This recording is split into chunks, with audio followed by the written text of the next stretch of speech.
¿Cómo están? Buenas noches, bienvenidos a Hoy Nos Toca, edición de día lunes. Comenzó una semana política en la Argentina bastante picante. Y bastante picante porque hoy se concretó lo que se sabía desde el sábado pasado, ¿no? La salida del ministro de Producción, Matías Culfas. Claro que se dio de una manera que ni el gobierno pensaba que se iba a dar. Recordemos los hechos. Cristina denunció que en una operación de prensa con un off the record es cuando los periodistas hablamos con políticos o funcionarios sin nombrarlos a ellos por la información que se publica, había una operación de prensa contra ella y funcionarios que le responden a ella por una licitación amañada, direccionada para beneficiar a alguna empresa en la construcción del gasoducto Néstor Kirchner. Hoy Matías Culfas presentó la renuncia, que el presidente inmediatamente le hizo caso a Cristina y le pidió la renuncia a Matías Culfas. Y se presenta Matías Culfas con su renuncia, muy amablemente, una renuncia de 14 páginas, donde cuenta parte de su gestión, pero donde hay unos párrafos muy importantes. Con Leandro Dario lo vamos a estar mostrando y vamos a estar analizando. Porque realmente lo que hace Matías Culfas en esa carta de renuncia es culpar directamente a Cristina Kirchner y a sus funcionarios que le responden a ella, culparlo directamente de sí, de preparar una licitación direccionada para beneficiar a una determinada empresa. Eso en cualquier país del mundo se llama corrupción o intención de hecho de corrupción. De hecho, hoy hubo 3 denuncias al respecto, una realizada por un abogado patrocinante, el mismo que denunció Mayra Mendoza, la intendenta de Quilmes, por las cooperativas truchas.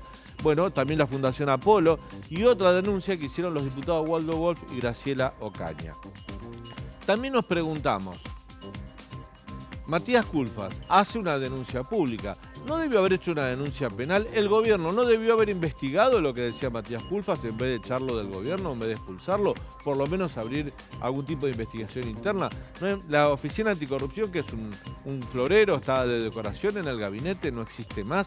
Nadie investiga las propias denuncias que no vienen ni de la oposición ni de ningún interés político foráneo, sino que vienen de adentro del mismo gobierno cuando se están acusando entre sí.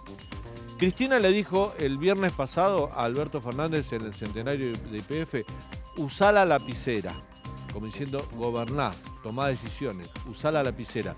Lo que no nos dice Cristina es que le estaba diciendo a Alberto, usá la lapicera para llevar adelante el libreto que yo escribo, que yo digo.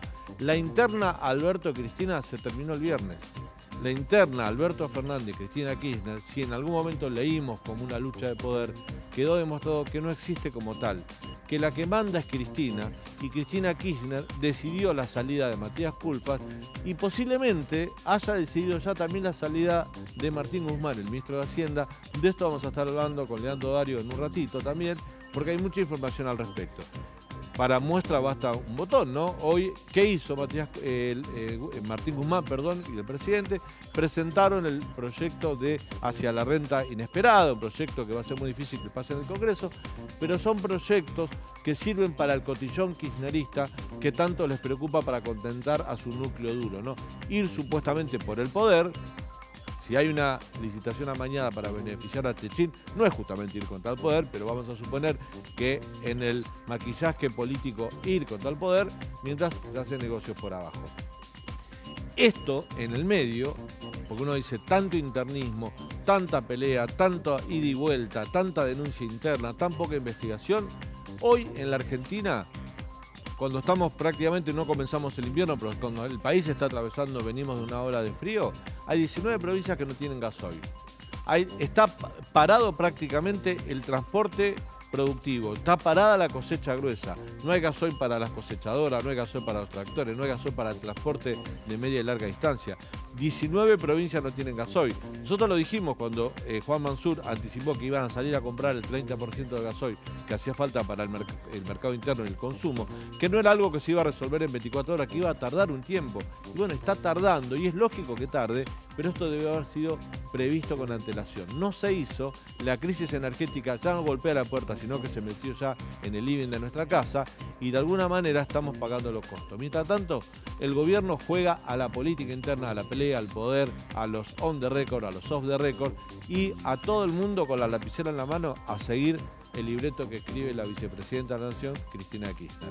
Los resultados están a la vista. Hoy nos visita para hablar de este tema y también de los ruidos internos que hay dentro de Juntos por el Cambio, por ejemplo, algún tipo de enfrentamiento verbal entre el expresidente Mauricio Macri y el presidente de la UCR, Gerardo Morales, para hablar de la renuncia de Matías Culfas, para hablar del rol de la oposición, nos visita la diputada nacional Karina Banfi.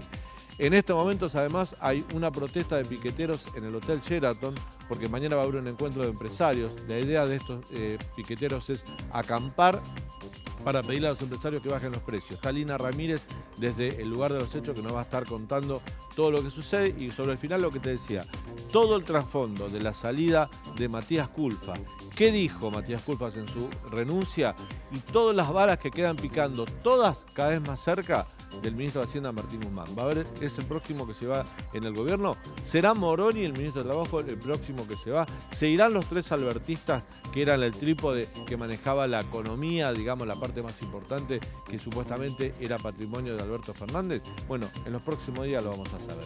Quédate con nosotros hasta las 22, tenemos un gran programa para ofrecerte aquí en el canal de la ciudad. ¿El diálogo con el presidente cómo fue? ¿Fue bueno?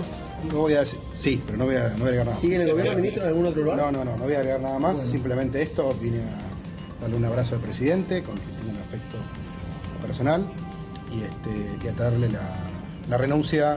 Ni Daniel ni yo somos técnicos, pero sí somos dirigentes políticos con una historia dentro del Frente de Todos y que hemos tenido responsabilidad de gestión. Acá hubo una confesión del exministro, en on y en off. Lo dijo a través de un comunicado que filtró a la prensa y lo hizo en una radio, donde dijo claramente que en el pliego, en la confección de los pliegos de licitación hubo un armado a medida de una empresa determinada. Decir, me opongo a cualquier acción necesaria para que una sociedad no sufra más desigualdad, sean cuales sean las circunstancias que imperen, es perverso. Esa ganancia que nadie esperaba tener, porque nadie esperaba una guerra de estas características, no llega al conjunto social, esos efectos de mayor precio. No es la primera vez que recibimos en el último tiempo un agravio de Mauricio Macri desde el radicalismo. En mi opinión, la grieta, vivir de la grieta no sirve, y tampoco producir una grieta en Juntos por el Cambio. Bueno, la agenda del día está abierta, tenemos una invitada para charlar, se trata de la siguiente persona. Karina Banfi, diputada nacional de la Unión Cívica Radical, está cumpliendo su segundo mandato. Es vicepresidenta del bloque de la Unión Cívica Radical, nació en Bahía Blanca, es abogada y feminista. ¿Cómo te va, Karina? Gracias por estar. ¿Cómo estás? Muchas gracias. Bien. Bueno, ¿qué opinas de todo este afer Matías Culfas? Porque era un off the record, Cristina habló de los sótanos de la democracia, donde se hace una operación de prensa. Hoy Culfas dijo, no, yo lo dije, lo suscribo, lo firmo, está en la carta. A mí me parece que es un gran escándalo y que esto no podemos tapar el sol con las manos. Cuando vos lo decías en tu editorial, acá estamos frente a un hecho de corrupción. ¿Dónde está la Oficina Anticorrupción? ¿Dónde están todos los procesos y resortes institucionales que se fueron generando durante todo este tiempo para principalmente tener control sobre las licitaciones y el uso de los fondos públicos? Porque cuando estamos diciendo que no hay plata para hacer un gasoducto, no hay plata para que el norte tenga gas, no hay plata para que las escuelas tengan gas acá mismo en Quilmes, ¿estamos hablando de que hay una mala distribución o estamos hablando de que hay gente que se lleva la plata de nuestros impuestos para hacer política, para llenar sus bolsillos o cuál es la historia? Me parece que ahí lamentablemente cumple un rol estratégico la oposición, y digo lamentablemente porque hay una oficina anticorrupción en donde hay un titular de esa oficina que se le paga el sueldo, muy buen sueldo, con el erario público y no hace nada. ¿Qué pasa con los fiscales? Bueno, ahora Stornelli ha impedido que avance la licitación debido a las denuncias que se han presentado, que vos recién estabas planteando. Hay y tres, esto, hasta donde yo sé, creo que son y acá tiene que haber una interpelación que nosotros ya lo venimos demandando al jefe de gabinete y principalmente resolver esta situación que crea permanentemente la vicepresidenta de la República, en donde desestabiliza hasta su propio gobierno desde un lugar que no debería corresponder. Ella debería ser la primera denunciante de esto cuando se entera del off. Y sin embargo, lo que le asusta o la apabulla es que haya sido en un off y no haya sido en un on. Me parece que acá estamos desviando el asunto, nos tiene acostumbrados a esto y creo que ahí tiene que poner el ojo la sociedad, porque la plata que falta para la seguridad en la provincia de Buenos Aires o en Santa Fe, la plata que falta para tener un buen sistema de gas en la Argentina, la plata que falta la tienen ellos. Karina, el gobierno debió haber investigado esto en lugar de pedirle la renuncia a Matías Culfas. Pero vamos a suponer que por una decisión de estrategia política querían que se vaya Matías Culfas. La investigación hay que hacerla igual, porque Culfas hoy en la carta dejó claro que él, qué era lo que había observado y aquí, contra quién apunta. Pero también te pregunto, vos que sos experta en temas de corrupción, no hay responsabilidad de Matías Culfas, porque él de última hace una denuncia pública, pero tampoco hace una denuncia penal. Quizás él debió haber ido a un juzgado a llevar esto. Bueno, ¿no? sin dudas, Matías Culfas va a ser parte, si hay un juez probo llevando adelante esta causa, de que lo citen y que explique aquellas 14 páginas en donde se Pero ve... se me ocurre incumplimiento de los deberes del funcionario público, Bueno, porque eso... un funcionario público ve un hecho ilícito, no solo lo tiene que denunciar públicamente, no solo tiene que renunciar si quiere y si está incómodo, sino que tiene que llevar eso a la justicia. Sin volvernos técnicos, efectivamente hay una responsabilidad política. ¿Será él el que se defienda en la justicia? ¿Cuánto era que sabía? ¿Cuánto ocultó en vez de denunciarlo? Como bien vos señalás, hay un capítulo dentro del Código Penal en donde hay responsabilidades que tenemos todos los funcionarios públicos de denunciar cuando conocemos un cohecho. La famosa interna Alberto Cristina está saldada ya, ¿no? No hay tal interna. A mí me agotan. Es como, viste, esas novelas pero no da la impresión de interminables. que es todo lo que decía, que cuando Cristina dice, bueno, deja, pero cuando se planta consigue lo que quiere. Eso sin duda, está claro quién es el factor dominante de esta pareja, la dominatrix. El problema es que en el medio está toda la sociedad y en el medio esta sociedad demanda cosas, necesita que le resolvamos los problemas y la verdad la oposición tiene muy poco manejo, salvo que tengamos un municipio en donde haya un intendente que más o menos esté bien ordenado, que tenga una trayectoria y todo el respeto de su sociedad y de su comunidad. Poco podríamos hacer. Por eso es tan importante llegar al poder. Por eso es tan importante tener el poder. Porque el poder es para buscar las transformaciones, resolver los problemas, pero también poner límites. Que esto es lo que esta gente no está teniendo. No está teniendo límites. Se pelean entre ellos, creen que es estratégico ser oposición y oficialismo dentro de la misma estructura. Mira, a mí me parece que todo este despelote a la gente la marea y no se le resuelve de nada. Después nos agarramos la cabeza cuando aparecen personajes que de pronto parece que son más desestabilizadores que continuadores del fortalecimiento de las instituciones y de la democracia, que es lo que necesitamos. Ahora, si nosotros tenemos esto como respuesta, realmente somos poco serios y la verdad, la oposición hoy tiene un rol fundamental de llevar adelante, como lo vamos a hacer el miércoles, con boleta única papel, mostrando una nueva mayoría en donde incluso con aquellos bloques que no hemos estado de acuerdo, que hemos ido en competencia en un marco electoral, hoy nos sentamos en la misma mesa para resolver aquellos problemas que hoy el gobierno no está pudiendo resolver. Karina, vamos a hablar de los roces internos que hay dentro de Juntos por el Cambio, pero hoy el gobierno hizo un anuncio.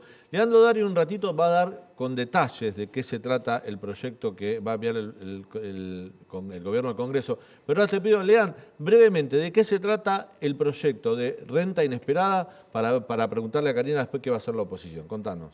Va a gravar a las empresas que hayan tenido una ganancia de al menos $1.000 millones en el ejercicio fiscal 2022. Lo va a gravar con una alícuota de 15% sobre esa ganancia. Ahora, como es un nuevo impuesto, una nueva alícuota va a tener que pasar por el Congreso. Entonces es interesante también ahí la posición de la oposición. Bueno, está presentado el proyecto de renta inesperada. Finalmente se hizo. Va a entrar, creo que entra por diputados. Debe entrar por diputados. Debe entrar por diputados, ¿no? Porque tiene que tener la iniciativa en la Cámara Baja.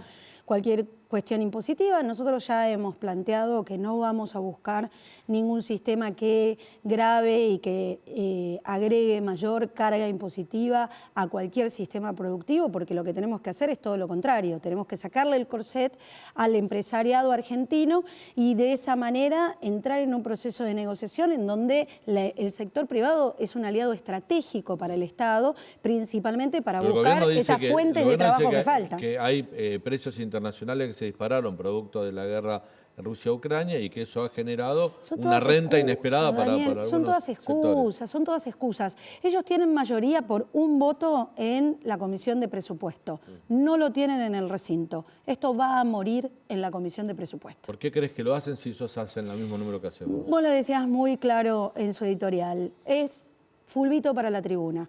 Me gustaría saber cuántos le quedan, cuántos hinchas le quedan en la tribuna, porque la verdad, solamente con fulbito no hacemos nada y lo que necesita la gente es trabajo, seguridad, educación para sus hijos y un plato de comida todos los días en la mesa. Eso le está faltando. ¿Cómo se lo vamos a resolver? ¿Con la renta inesperada? Que además hay que ver si es constitucional o no, si esto no termina todo frenado en un amparo en la Corte. Digo, es parte de esta locura en la cual vive el gobierno y que nosotros pretendemos buscar el ordenamiento principalmente obstruyendo el avance de este tipo de normas. Leandro. Diputada, si este proyecto de renta inesperada llega a recinto, el oficialismo tendría una chance si faltan diputados opositores, como pasó con bienes personales. ¿Cómo se están coordinando ustedes entre los distintos bloques para que eso no vuelva a suceder? Quédate tranquilo que trabajamos incansablemente para que no vuelva a suceder o que, digamos, estén todos los integrantes de la oposición. Pero como recién te explicaba, nosotros estamos construyendo una nueva mayoría, una mayoría que obviamente hace imposible siquiera la posibilidad de imaginarse al oficialismo poder llevar este proyecto al recinto. Karina, recién cuando decía esto se sale con trabajo, no sé, me hiciste acordar a Scioli, vos tiraste algunos sustantivos. Porque está de moda Scioli de nuevo, volvió. Está de moda Scioli, y esa es mi pregunta. ¿Vos pensás que el gobierno apuesta a ponerlo en un lugar protagónico a Daniel Scioli como para medirlo con vistas al 2023? A mí me parece una locura que nosotros estemos hablando de Daniel Scioli. ¿Cuánto hace que lo...? Digo, yo me imagino un chico que votó, o que mejor dicho, no lo votó en el 2015 a Daniel Scioli y hoy como oferta electoral del oficialismo podría ser Yo te digo Daniel la información que manejo. Daniel Scioli, Sergio Massa, Fernández, Cristina Fernández. Me parece que tenemos que esto es información. Buscar alguna renovación, ¿no? Hay gente en el kirchnerismo que cree que llevar a Daniel Scioli como Alberto, ya Alberto no mide más, llevar a Daniel Scioli como candidato en 2023 con un discurso que les va a decir, Daniel Scioli fue el que dijo que todo lo malo que iba a hacer Macri, que después Macri hizo. Ese va a ser el discurso que va a justificar la candidatura de Daniel Scioli. Acá está el hombre que predijo lo que iba a hacer Macri, que finalmente hizo. ¿Y qué hizo?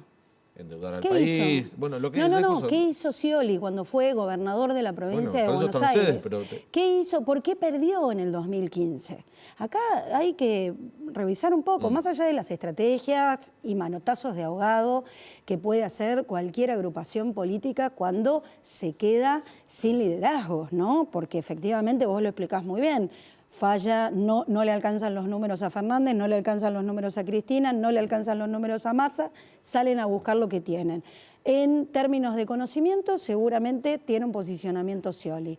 Más de lo mismo. Nosotros tenemos gente realmente competitiva, el radicalismo tiene gente nueva, justamente porque entendemos que la gente está cansada de las mismas caras y de gente que no le ha traído ninguna solución. Scioli gobernó 8 años la provincia de Buenos Aires. Mira cómo está. ¿Facundo Manes es esa gente nueva que nombrás? Sí, sin duda. Y va a ser primero un gran candidato y después un gran presidente. ¿Pensás que con Manes pueden derrotar al PRO, que hasta ahora dentro de lo que es Cambiemos, Juntos por el Cambio, no digo hegemónico, pero es la fuerza mayoritaria, ¿no? Mira, nosotros somos un partido federal, somos un gran partido que además gobierna 3 provincias, que realmente ha logrado reconducirse de los avatares que tuvo que padecer. Somos un partido centenario, pero que sin duda entendimos, y en esto creo que nos ayudó mucho la coalición de Cambiemos, entendimos cuál era nuestro lugar, tuvimos una una actitud muy responsable durante el gobierno de Cambiemos. Entendimos que queríamos ser gobierno y cómo podíamos leer mejor qué era lo que nos estaba demandando la sociedad, y era una nueva generación comprometida en base a los valores que tiene el radicalismo, y yo creo que hay algunos aportes estratégicos en materia de educación, en materia de derechos, en materia de salud, que nosotros estamos preparados y entrenados para gobernar. Tenemos 3 provincias con gobernadores que son ejemplares y que no tienen ninguna causa y que no roban en las elecciones y que realmente hoy acompañan las decisiones que estamos llevando adelante en el Congreso, en donde está la mirada y el foco de la oposición en el gobierno, del gobierno nacional. Entonces me parece que ahí hay un juego estratégico que debemos ir depurando en función de cuáles son las tensiones que tiene una coalición. Hoy hablábamos con otro integrante de otro interbloque que decía, bueno, nosotros tenemos diferencias también adentro, y es así casi la sintonía que tienen las coaliciones, cómo desde las diferencias nos potenciamos y logramos unir objetivos y fuerza justamente para lograr esos cambios que son necesarios. Está claro, Karina, que en todas coaliciones, sobre todo en coaliciones de partidos, pasa en cualquier lugar del mundo, haya diferencias. Ahora, en una situación como la que atraviesa el país, vuelvo a decir algo que es muy grave. Para nosotros aquí en la Ciudad de Buenos Aires no le damos la seriedad o la gravedad que tiene el asunto. En 19 provincias no hay gasoil. Vos sos de Bahía Blanca, vos sabés lo que significa en el interior del país no tener ese Hemos tenido los barcos en el puerto. Bueno, 19 provincias están sin gasoil. Tenés un gobierno que está más metido en la pelea interna, autodenunciándose hechos de corrupción, tirándose la pelota, una inflación que no va a bajar nuevamente de los 5 puntos, precios que se van por las nubes. ¿Y no te parece que en ese contexto hubo una sobreactuación de parte de Gerardo Morales y del expresidente Mauricio Macri peleándose por una referencia a Hipólito Yrigoyen? Digo, la gente que tiene esperanza en ustedes, que van a hacer el cambio, dice, se están peleando por una frase de Hipólito Yrigoyen o un concepto sobre Hipólito Yrigoyen. Sí, pero no es un concepto menor, te están diciendo populista, o sea, no es un concepto menor. De todas maneras, a mí me parece, por lo menos de mi parte, un tema saldado que empezó ayer y terminó ayer. Pero no lo pueden haber mejor con un llamado telefónico. Pero eso queda a criterio. ¿Yo cómo voy a responder en el vínculo personal? Porque un llamado telefónico es un vínculo personal entre un gobernador y el expresidente, que además tienen un vínculo. Y me parece que más allá de si estuvieron atinados o no, lo que me parece interesante, si tengo que sacar algo positivo de eso, es que no lo ocultamos debajo de la alfombra. Sí. Se dice con la cara hacia la sociedad, se habla con la cara de la sociedad.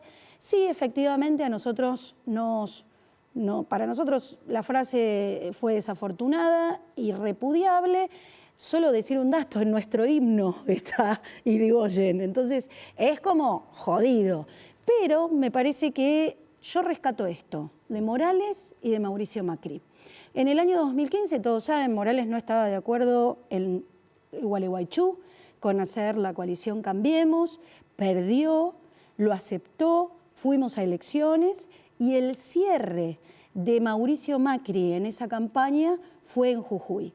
Y creo que eso demuestra también, más allá de las diferencias que nosotros tenemos, cómo podemos administrar las virtudes que tenemos, en donde se pueden pelear, pero a la larga van a terminar unidos en pos de lo que necesita el país. Y en ese cierre, ¿te acordás en Humahuaca, que fue realmente impactante? ¿Ese espíritu sigue intacto? ¿Estuviste en la convención del radicalismo en La Plata? Sí, nosotros hemos reafirmado la pertenencia a Juntos por el Cambio, y eso que se especuló mucho, se llamaba mucho a ver si nos íbamos a ir, si no íbamos a mencionar, lo tenemos clarísimo, como lo tiene clarísimo el PRO, lo tiene clarísimo cada una de las distintas vertientes que hoy integran Juntos por el Cambio, que lo que necesitamos es estar unidos, que lo que necesitamos es dirimir nuestras diferencias y por sobre todas las cosas dialogarlas, conversarlas, incluso discutirlas, porque eso es parte de la política, pero después seguir adelante porque hay un camino en común que son los valores y las propuestas que tenemos, que lo estamos trabajando en las fundaciones, que trabajan muy bien y no se pelean, que lo trabajamos con cada uno de los gobernadores, en donde tenés al jefe de gobierno de la Ciudad de Buenos Aires, el otro día visitándolo a Gustavo Valdés en Corrientes y haciendo una reunión todos en conjunto. Creo que esas son las cosas que tenemos que observar y que observa la gente, y por eso nos votó el año pasado, siendo que en el 2019, donde quizás estábamos desordenados y no logramos entender qué era lo que la sociedad necesitaba en ese momento para habernos votado. Karina, sos joven. ¿Cuánto hace militás en política? Uy, no soy ni joven y hace muchos años que... Sos joven y se vas, digamos, desde... 32 años que estoy en la Unión Cívica Radical. ¿Por qué hago referencia a tu gran cantidad de años que sos joven, pero a tantos años de militancia? Hoy la gente está desencantada, enojada con la política, porque uno, la verdad que por más que nos duele, a mí me duele decir esto, pero cuando hay un dato, cuando Alfonsín lanzó el Plan Alimentario Nacional en el 84, que era el primer plan de asistencia social para que la gente que no podía garantizar un plato de comida en su casa podía tener una caja con alimentos no perecederos, se pensó en un universo de 500.000 personas. Hoy hay millones de personas que reciben asistencia social, 40% de pobreza, sí. Más de la mitad de los chicos son pobres. Hay como un fracaso de la política en general y hay un desencanto. Estrategia más, corrupción, hay partidos que están más marcados por la corrupción que otros partidos tienen las otras virtudes. Aparece en escena un dirigente, un político nuevo, disruptivo, que te dice, dinamitemos el Banco Central, permitamos la libre deportación de armas, digamos que los presos, las privatizamos las cárceles y que los presos trabajen por su cuenta y que se autofinancien su condena. Que el Estado no se meta en ningún tipo de transacción personal entre personas, incluso en la venta de órganos. Y uno dice, es una locura, o sea, por lo menos, quizá lo de la cárcel puede ser discutible, pero lo de la libre deportación de armas, en este contexto, en este país, con lo que pasa en Rosario, en el conurbano y todo, y la venta de órganos entre personas... Es inmoral, bueno, una discusión pero tiene inmoral. adeptos. ¿No te parece que eso forma parte también del desencanto que tienen con la política tradicional, la sociedad? Sí, sin duda que responde hoy, digámoslo así, sí. Porque me parece que también, y si vamos viendo y hacemos un análisis de cómo termina votando la sociedad, y yo creo mucho en cómo vota la gente, creo en la responsabilidad que asume cada domingo cuando tiene que elegir un presidente. Incluso en muchas veces que no nos ha gustado, pero la verdad, mayoritariamente hay una conciencia de ser muy responsables nuestra sociedad en lo que quiere y en lo que lo define, como el respaldo a las instituciones, el respeto por la democracia, el respeto por los derechos y la ampliación de derechos, eso es algo creo que está ganado. Me parece que sí, efectivamente, hoy hay un nivel de descontento que nosotros tenemos que leer, nosotros como la política tradicional, ponele, la verdad, esos son conceptos, ¿no? La casta, yo hoy lo escuchaba a Milei diciendo que Scioli le parecía una persona fantástica, o sea, Scioli no es de la casta, el resto sí. Raro. Me parece que ahí cuando ya empezamos a hablar de la cosa selectiva... Acá el problema es que si vos cuando permitís... Cuando nos mezclamos con temas que tienen que ver con valores que justifican, por ejemplo, el tema de los manteros, diciendo que no es un ejercicio ilegal. No, digo, hay un código penal, no podés... A ver, podés desconocer todo, podés ser un anarquista, pero no sos diputado. Porque después se te mezclan los papeles cuando tenés que explicar por qué usas los pasajes, por qué usas los viáticos, pero no usas el sueldo, por qué lo donás. El peligro es, por ejemplo, con el tema a mí me preocupa, ¿sabés qué? En la política y por los años que llevo, la incoherencia. Cuando uno no puede ser coherente desde su decir con sus hechos, lo que tenés ahí es un peligro. Entonces eso yo creo que la sociedad lo va viendo.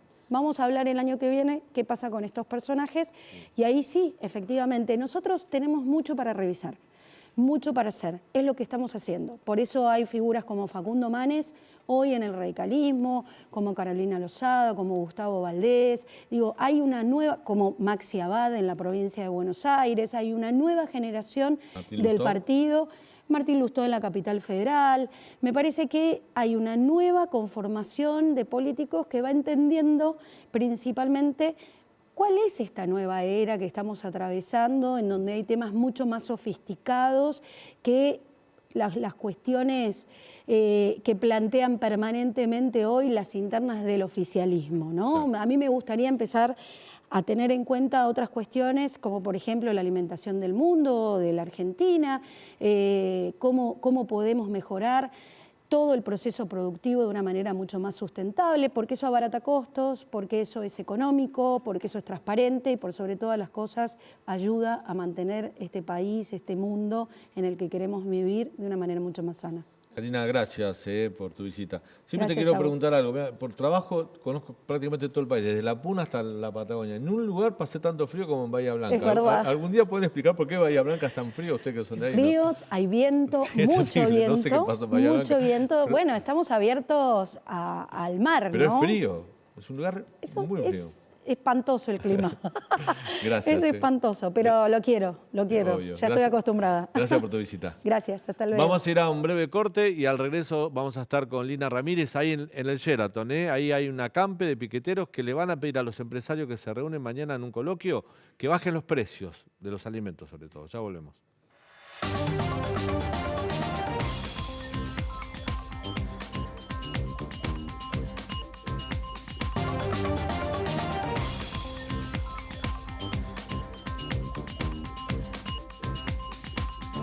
Segundo bloque de Hoy Nos Toca y tenemos una noticia de último momento. Leandro. Daniel, por orden judicial secuestraron el expediente de licitación del gasoducto Néstor Carlos Kirchner, gasoducto que estuvo en el centro de la polémica en la renuncia de Matías Culfas. Lo hicieron esta tarde en la empresa estatal Energía Argentina por orden del juez Daniel Rafecas, a pedido del fiscal Carlos Stornelli, que estuvo el viernes en el programa, en una investigación que intenta determinar si hubo cohecho, si hubo actos delictivos en esa licitación o no. Bueno, fue secuestrado hace minutos el expediente de licitación de gasoducto. Bueno, este es un hecho muy importante el que está señalando Leandro, porque que la justicia con tanta rapidez haya decidido secuestrar el expediente por el cual se tramitaba la licitación amañada, supuestamente, según palabras del ministro de Desarrollo Productivo saliente, Matías Culfas, para beneficiar a una determinada empresa y denunciando a funcionarios que le responden a la vicepresidenta de la Nación, atención que esto le salpica a todo, porque el presidente, en lugar de investigar eso, decidió la salida de Culfas. Y eso también lo hace responsable de todo lo que venga, ¿no? Sí, y esto va a tener efectos políticos, pero también te diría económicos, porque el gasoducto, que era una obra estratégica para el gobierno, decían, lo queremos tener operando en invierno del año que viene. Bueno, seguramente se va a retrasar esta obra ante la investigación judicial del juez Rafecas y ante las novedades procesales que vayan surgiendo de ella misma. Hoy estuvo muy dura también contra la empresa Techin. Elisa Carrió dijo que Techin siempre le paga las campañas a todos los partidos políticos. Dice, los únicos que nunca recibimos un peso de Techin fuimos nosotros, dijo Elisa Carrió, hablando de la coalición cívica, Ari, pero fue muy dura, y dijo que también hay que investigar si son los beneficiarios, hay que investigar a ellos, ¿no? Unas palabras de la presidenta o la líder de la coalición cívica. Bueno, mañana en el Sheraton se va a realizar la reunión anual de la Asociación Empresarial Argentina. Hoy hay un acampe de organizaciones sociales en la puerta del Sheraton. Este evento se va a realizar en ese hotel, donde está Lina Ramírez para contarnos qué está pasando a estas horas de la noche con frío. Pobre Lina. ¿Cómo te va, Lina? Dani, ¿cómo estás? Equipo, ¿cómo les va? Buenas noches. Con mucho frío, te digo, una noche no tan grata para hacer una vigilia, pero que aún así una vigilia que se está llevando adelante en este momento en la plaza de la Fuerza Aérea o la plaza de la Torre de los Ingleses, más conocida, en donde las diferentes organizaciones sociales se acercaron a este lugar para acampar. Un acampe que fue frustrado rápidamente por la brigada, por la policía de la ciudad, la brigada de infantería de la policía de la ciudad, quienes no permitieron, primero, que hagan una olla popular. Ellos querían hacer una especie de olla popular, ¿no?, para tomar algo caliente durante la noche, y tampoco permitieron que realicen el acampe como tal, que levanten carpas. Con lo cual, los manifestantes lo que hicieron fue, como vos estás viendo en este momento, traerse algunas mantitas, unas cobijas y, como vemos, posicionarse entonces en esta plaza frente al Sheraton. El reclamo, el eslogan un poco de esta jornada es precios descuidados y ganancias de los empresarios más cuidadas. Esto en referencia a lo que va a suceder, como vos mencionabas, el día de mañana aquí en el Sheraton, justamente por los 20 años, ¿no?, que cumple la Asociación Empresaria Argentina y que nuclea a varias empresas de la industria, quizás también alimentaria, ¿no?, que incluso ellos nos dicen, bueno, nos acercamos a este lugar porque queremos que bajen los precios de los alimentos y porque no estamos llegando a fin de mes. Un acampe que se da primero sin corte, esto es importante remarcarlo, con lo cual las inmediaciones de Retiro, porque vos sabés que aquí estamos en la plaza que queda entre Retiro y el Sheraton, ¿no? Con lo cual las inmediaciones, el tránsito transcurre con normalidad, pero un acampe que según nos anunciaron el día de mañana se congregarían más personas a este lugar, con lo cual se puede hablar un poco de un caos quizás mañana en esta zona del centro porteño, ¿no? De Retiro. Lina, ¿Qué te cuento que llegaron sobre las... Sí, Dani. No, te quiero preguntar, porque vi ahí algunas pecheras de Barrios de Pie, si los protestantes son de organizaciones sociales más ligadas a la izquierda o son más ligadas a lo que es el oficialismo del Frente de Todos, porque eso también tendría algún tipo de connotación política, la presión a los empresarios por los precios. Mira, los que se acercaron a este lugar son Frente de Organizaciones de Lucha, una de las fracciones del Frente Popular Darío Santillán, el Movimiento Resistencia Popular, Barrios de Pies Libre del Sur. No son las que siempre conocemos, no más las relacionadas con la izquierda, como por ejemplo Beliboni, que se acerca a este lugar, ¿no? Que generalmente participa. Es una congregación bastante más pequeña a las que conocemos generalmente, pero que prometen que el día de mañana puede ser bastante más grande. Y un encuentro que se da importante porque el día de mañana se espera en este lugar la presencia del ministro Martín Guzmán, un Martín Guzmán que está a la espera de los números de la inflación, un Martín Guzmán que el día de hoy hizo este anuncio del proyecto de la renta inesperada y que cuando llegue a este lugar a decir sus palabras mañana se va a encontrar, por un lado, con organizaciones sociales que reclaman, ¿no? Una emergencia económica en el marco de lo que está sucediendo con la inflación y con la economía, pero que también se va a encontrar con empresarios que se pronunciaron en contra, ¿no? De este proyecto de la renta inesperada. Me voy a acercar para hablar con algunos de los dirigentes sociales para que nos cuenten un poquito sobre el reclamo, si te parece. La jornada, te digo, va a continuar. Ya nos anunciaron que va a continuar, a pesar de que la Fuerza de Seguridad les dijo que no podían acampar. Ellos dijeron, bueno, en este lugar vamos a estar. Me acerco a dialogar en este momento con Silvia Saravia, que Silvia Saravia es dirigente social de Barrios de Pie, y también está Maximiliano con nosotros para que nos cuenten. Buenas noches, el reclamo, ¿no? Al final decidieron acampar a pesar de que la Fuerza de Seguridad no les permitió tomar algo calientito. Hace mucho frío hoy. Bueno, acá estamos porque mañana se van a reunir los empresarios más ricos de nuestro país y quienes tienen una responsabilidad importante respecto de la inflación que estamos padeciendo. No solamente la inflación de los alimentos, sino también la inflación de los medicamentos, la inflación de la indumentaria. O sea, aquí se van a juntar los que se han enriquecido durante la pandemia y se siguen enriqueciendo, mientras un sector muy importante de nuestra población, entre ellos la mitad de los niños y niñas de nuestro país, están bajo línea de pobreza. Está bien, Maximiliano, si nos querés contar un poco, acercaron el reclamo de desarrollo social, en este caso, ¿por qué deciden venir acá?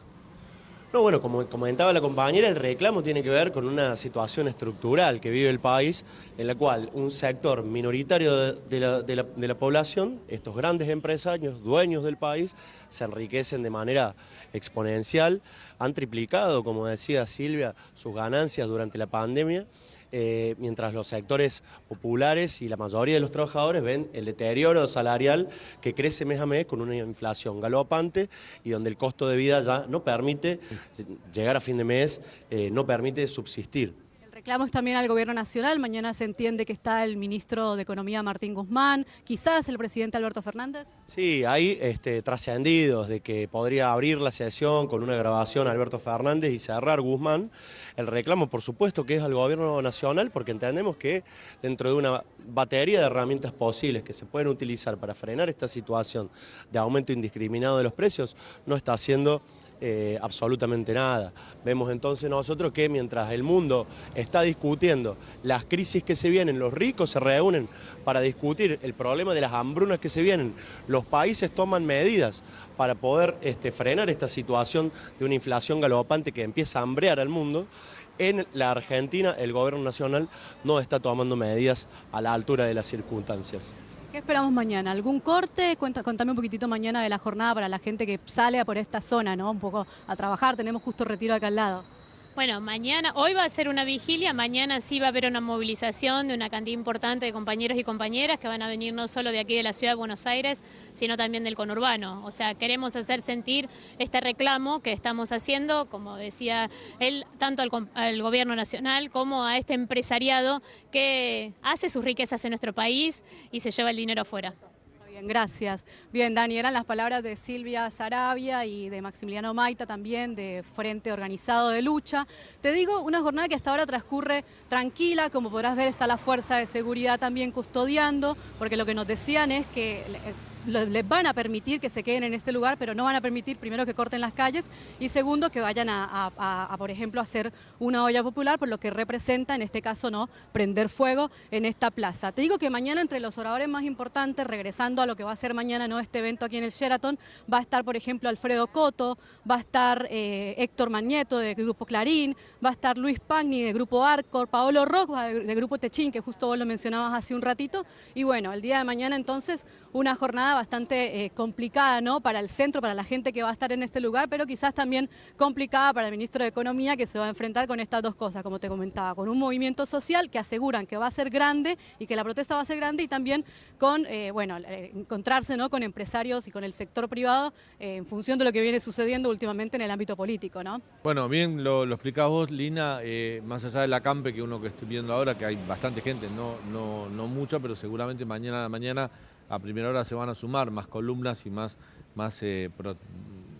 protestantes, porque creo que el evento está convocado a las 9:30 de la mañana, así que va a ser muy difícil transitar por esa zona y bueno, va a ser una protesta importante, más allá de las connotaciones políticas que tiene, con qué escenario se va a encontrar Martín Guzmán con el tironeo entre ambos sectores.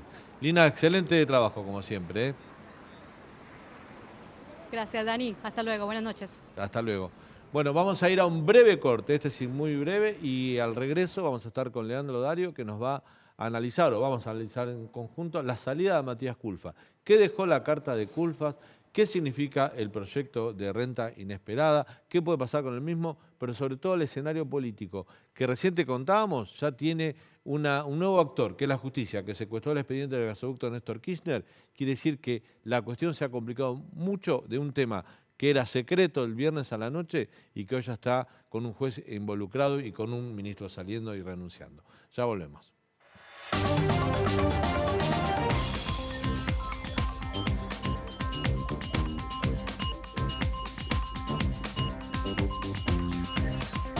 ¿El diálogo con el presidente cómo fue? ¿Fue bueno? No voy a decir, sí, pero no voy a agregar nada más. ¿Sigue en el gobierno, ministro, en algún otro lugar? No voy a agregar nada más. Bueno. Simplemente esto, vine a darle un abrazo al presidente, con quien tengo un afecto personal, y a darle la renuncia. Bueno, dejó una renuncia, y ahora vamos a analizar los dichos de esa renuncia, que molestó mucho al gobierno, Leandro.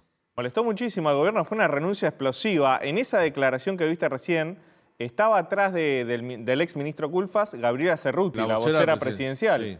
Bueno, acaba de tuitear Gabriela Cerruti diciendo: el gobierno nacional rechaza las acusaciones vertidas por Matías Culfas. Acá está el tweet, mirá. Lo podemos leer. Ahí lo tenemos. Rechaza las acusaciones vertidas por Matías Culfas en su carta de renuncia y no comparte los conceptos sostenidos en ese sentido. Y luego pone otro tuit diciendo que el gobierno está trabajando por... Acá está abajo. El presidente Alberto Fernández está convencido de la necesidad de seguir trabajando por la unidad de la coalición de gobierno, construyendo acuerdos en la diversidad y gobernando con plena transparencia en todas las áreas. Bueno, el gobierno nacional se intenta despegar de estos 2 kilos de trotil que dejó Matías Culfas en el seno del Frente de Todos. De esa forma me lo describía hoy alguien cercano a Matías Culfas. Recién decíamos, último momento, el juez Rafecas, a instancia del fiscal Carlos Stornelli, pidieron secuestrar el expediente que es el expediente previo a la licitación del gasoducto Néstor Kirchner. ¿Por qué hizo esto el juez?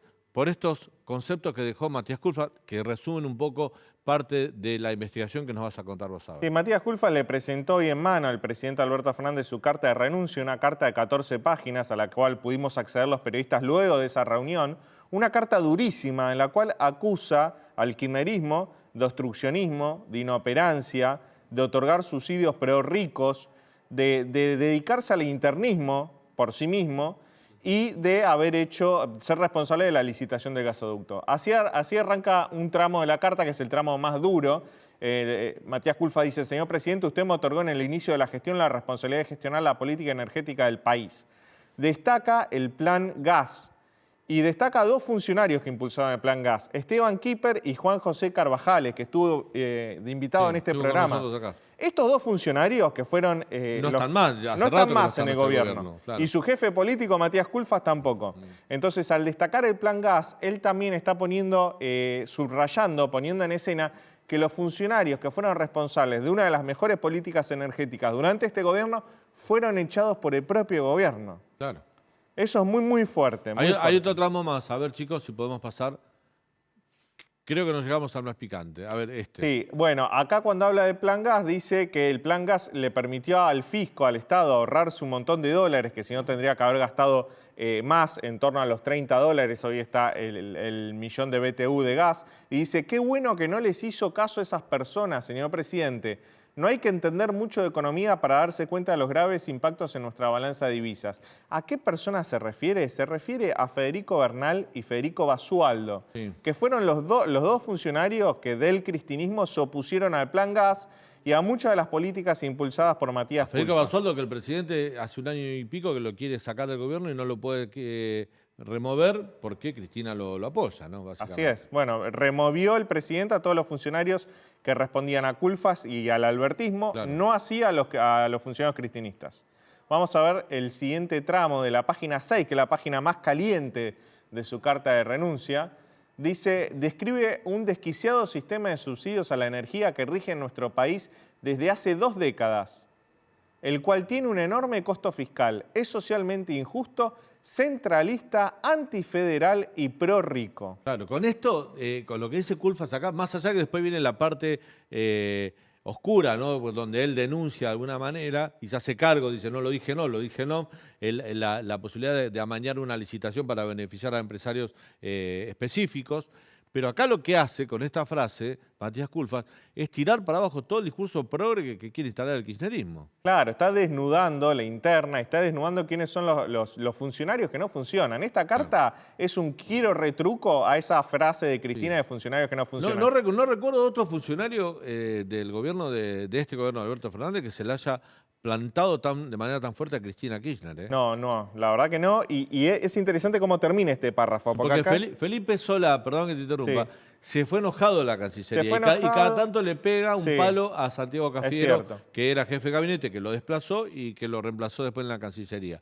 Cada tanto le pega un palo, pero no de esta manera. Pero sabés que Matías Culfas era el economista más cercano al presidente, pero desde hace años. De hecho, Martín Guzmán llega al gobierno por recomendación de Matías Culfas. Claro. O sea, Matías Culfas era la mano derecha a nivel económico del presidente. Por eso estas declaraciones tan fuertes. A ver si vemos la última placa, que me parece que es la más fuerte desde el punto de vista político. Bueno, habla de la necesidad de impulsar el gasoducto en este párrafo. Dice: una vez más los avances fueron lentos por el gasoducto, signados por un internismo exasperante dentro del propio equipo de la Secretaría de Energía. Le está pegando a Martínez. Es decir, internismo dentro del internismo. Bueno, acá el presidente, Matías Culfas está pegándole al secretario de Energía, a Federico Bernal, a Federico Basualdo, toda la línea cristinista, Jerez, que está a cargo de IESA, de la construcción del gasoducto, a todos los funcionarios cristinistas del área de energía que se opusieron a la segmentación de tarifas, que obstaculizaron que el gasoducto se hiciera antes y más velozmente, que básicamente obstaculizaron toda la política energética del gobierno. Y en otro párrafo es más enfático Culfas, dice: ratifico todo lo declarado y lo hice en ON, en un programa de radio de la radio AM 750. Fueron declaraciones que realicé en ON Así y que quedaron registradas en la radio AM 750 y formuladas ante varios periodistas allí presentes. Huelga adicional a la injusta acusación que la señora vicepresidente me formulara al señalarla. Ratifico todo lo dicho. Es decir, Culfas está acusando, porque esto es interesante, porque está acusando al cristinismo de obstruccionismo, de internismo, de inoperancia y de hacer la licitación a medida de Techín. Bueno. Dice también en un párrafo, perdóname que te interrumpa, que acusa de esa licitación, lo que él dice que no lo dijo en off, que lo dijo en on, a funcionarios de la empresa IASA que que es Jerez. responden a Cristina Kirchner. Sí. Lo dice taxativamente, responden a Cristina Fernández de Kirchner. Bueno, en esa empresa renunció la semana pasada Jerez. Pronsato y el titular de la empresa es Jerez, que responde a Cristina Fernández de Kirchner. Por eso, o sea, esto básicamente se desata cuando Cristina dice: Alberto, te doy la lapicera, decile a Techín que en vez de traer los tubos para hacer gasoducto de la planta que ellos tienen en Brasil, que lo fabriquen esos mismos tubos en la Argentina, así nos ahorramos los dólares. ¿Qué provoca esto en Culfas? Indignación, porque Culfas piensa para sus adentros, antes de salir a hacer esas declaraciones, dice: pero todos los funcionarios que redactaron la licitación del gasoducto son cristinistas. Claro. ¿Cómo puede ser que le diga a Alberto, te doy la lapicera, hacelo mejor? Claro. Si los hombres que responden a ella, a la vicepresidenta, son los que redactaron el pliego de licitación. Básicamente eso es lo que motiva las declaraciones de Culfas, que luego terminan en su salida del gobierno. Bueno. Hay que dejar en claro también que estos funcionarios que responden a Cristina Kirchner siempre se manejaron como una isla dentro del gobierno. Yo creo que Matías Culfas dice: usted me encargó a mí que me haga cargo de la política energética, pero algo que nunca pudo hacer Culfas, que siempre fue manejado por gente más ligada a Cristina, a la Cámpora y a otros sectores. Te diría, ¿no? Nunca lo pudo hacer Culfas, nunca lo pudo hacer Guzmán y nunca lo pudo hacer el presidente Alberto Fernández, porque al inicio del mandato la Secretaría de Energía dependía de Culfas en el Ministerio de Desarrollo Productivo. Tras un año de internismo, esa Secretaría de Energía la sacan de Desarrollo Productivo y la ponen en Economía. Guzmán intenta poner en caja a estos funcionarios y echar a Federico Basualdo, y no lo puede echar a Federico Basualdo. Te hago esto, nos quedamos sin tiempo. Queríamos contarte de algo, hablamos de la renta inesperada, proyecto que se presentó y que va a ir al Congreso con poca posibilidad de ser sancionado, digamos, ¿no? Así es. Pero la pregunta que queda flotando en el aire, que todos nos hacemos, el otro apuntado es Moroni, el ministro de Trabajo que está en Suiza ahora viajando en la OIT, en la OIT con algunos dirigentes sindicales de CGT, muy apuntado por Cristina Kirchner. Y el que todos están esperando dentro del kirchnerismo, que los voceros kirchneristas le apuntan ya sin ningún tipo de filtro, es ni más ni menos que Martín Guzmán. ¿Aguanta Martín Guzmán? Bueno, me parece que la salida de Culfas es disciplinadora, ¿no?, para ellos dos. O sea, queda claro el mensaje. El que se opone a la vicepresidenta Cristina Fernández de Kirchner tiene el boleto picado. Y me parece que Martín Guzmán tomó nota de esto y no va a confrontar, o por lo menos no va a intentar confrontar en on y en off. En on y en off. ¿Sabes qué me dijo hoy un funcionario de segunda línea del kirchnerismo, muy ligado a Alberto Fernández? En esto también se equivoca el presidente, porque ¿quién lo va a defender a partir de ahora cuando lo ataquen desde el kirchnerismo? Ya no tiene más propios, nadie lo va a salir a defender. Pero si lo defendés al presidente, Cristina te apunta y te tenés que ir. O sea, básicamente es como que, por eso yo decía cuando comenzaba el programa, la famosa interna, el internismo que decía Culfas entre Cristina y Alberto, quedó saldado, ganó Cristina. Así es. Bueno, nos estamos yendo, gracias por habernos acompañado. Mañana tenemos un gran programa, no te lo pierdas, a las 21 aquí en el canal de La Ciudad. Te esperamos para contarte todo lo que sucede en Argentina y en el mundo en esto que Hoy Nos Toca. Hasta mañana.